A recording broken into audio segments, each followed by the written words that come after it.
السلام علیکم ورحمۃ اللہ وبرکاتہ۔ ناظرین، آج میں آپ لوگوں کو درد برا اور سبق آموز واقعہ سنانے جا رہا ہوں کہ رسول اللہ صلی اللہ علیہ وسلم کے زمانے میں وہ کون سا نوجوان صحابی تھا جو دین کے لیے بہت جدوجہد کرنے والا، بہت زیادہ صدقہ دینے والا، کثرت سے نماز پڑھنے والا، روزے رکھنے والا، مرتے وقت اس کی زبان پر کلمہ توحید کا ادا نہ ہونا، اور پھر رسول اللہ صلی اللہ علیہ وسلم نے اس کے گھر والوں میں سے کس کو بلایا اور کس نے اس کو معاف فرمایا، تب اس کی زبان پر کلمہ توحید کا ادا ہونا شروع ہو گیا اور اس کا انتقال ہو گیا۔ ناظرین، اس پورے واقعے کو سننے کے لیے ہمارے ساتھ رہیے۔ بسم اللہ الرحمن الرحیم۔ حضرت انس بن مالک رضی اللہ تعالی عنہ فرماتے ہیں کہ رسول اللہ صلی اللہ علیہ وسلم کے زمانے میں علقمہ نام کا ایک نوجوان تھا، دین کے لیے بہت جدوجہد کرنے والا، بہت زیادہ صدقہ دینے والا۔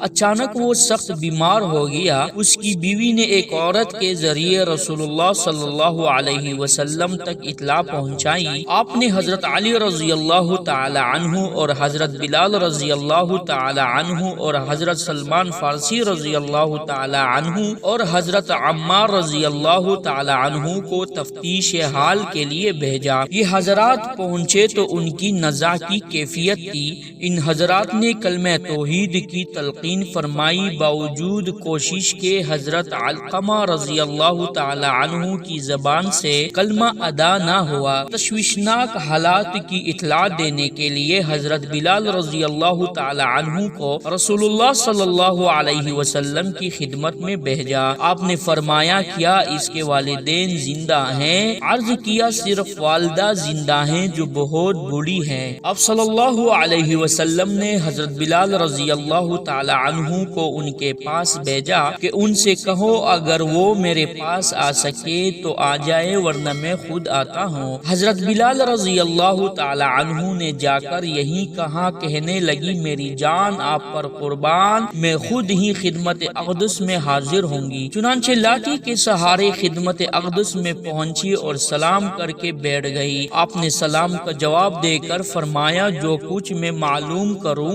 سچ سچ بتانا، اگر جھوٹ بولو گی تو مجھے بذریعہ وہی معلوم ہو جائے گا۔ بتاؤ علقمہ کا کیا حال ہے؟ کہنے لگی، بہت کثرت سے نماز پڑھتا اور روزے رکھتا ہے، اور خیر خیرات کا تو کوئی حساب ہی نہیں۔ فرمایا، تمہارے اور اس کے تعلقات کیسے ہیں؟ عرض کیا، میں اس سے ناراض ہوں۔ کیوں؟ اس لیے کہ وہ اپنی بیوی کو ترجیح دیتا ہے، میرے مقابلے میں اس کی بات زیادہ سنتا اور مانتا ہے۔ آپ نے فرمایا، ماں کی ناراضی نے اس کو کلمہ پڑھنے سے روک دیا ہے۔ اس کے بعد آپ نے حضرت بلال رضی اللہ تعالی عنہ سے فرمایا، بلال، لکڑی جمع کر کے لاؤ تاکہ میں علقمہ کو آگ میں جلا دوں۔ گھبرا کر کہنے لگی، یا رسول اللہ صلی اللہ علیہ وسلم، کیا آپ میرے بیٹے اور جگر پارے کو میرے سامنے جلائیں گے؟ میں یہ کس طرح برداشت کر سکتی ہوں؟ فرمایا، اللہ کا عذاب تو اس سے بھی زیادہ سخت اور دائمی ہے۔ اگر تم یہ چاہتی ہو کہ اللہ تمہارے بیٹے کو معاف کر دے تو اس سے راضی ہو جاؤ۔ خدا کی قسم، تمہارے رضا کے بغیر اس کے نماز، روزے وغیرہ بالکل کام نہیں آئیں گے۔ فوراً ہاتھ اٹھا کر کہنے لگی، یا رسول اللہ صلی اللہ علیہ وسلم، آپ کو، اللہ کو اور تمام حاضرین کو گواہ بنا کر کہتی ہوں کہ میں علقمہ سے راضی ہوں۔ فرمایا، بلال، جا کر دیکھو علقمہ رضی اللہ تعالی عنہ کی زبان پر کلمہ جاری ہوا یا نہیں۔ ہو سکتا ہے یہ میرے سامنے میرے لحاظ میں رضامندی کا اظہار کر رہی ہو اور دل سے راضی نہ ہو۔ حضرت بلال رضی اللہ تعالی عنہ جیسے ہی دروازے پر پہنچے، علقمہ کی آواز آئی۔ وہ زور زور سے پڑھ رہے تھے، لا الہ الا اللہ، لا الہ الا اللہ۔ اندر داخل ہو کر لوگوں سے کہا، ان کی ماں کی ناراضی نے زبان بند کر دی تھی۔ اسی روز حضرت علقمہ رضی اللہ تعالی عنہ کا انتقال ہو گیا۔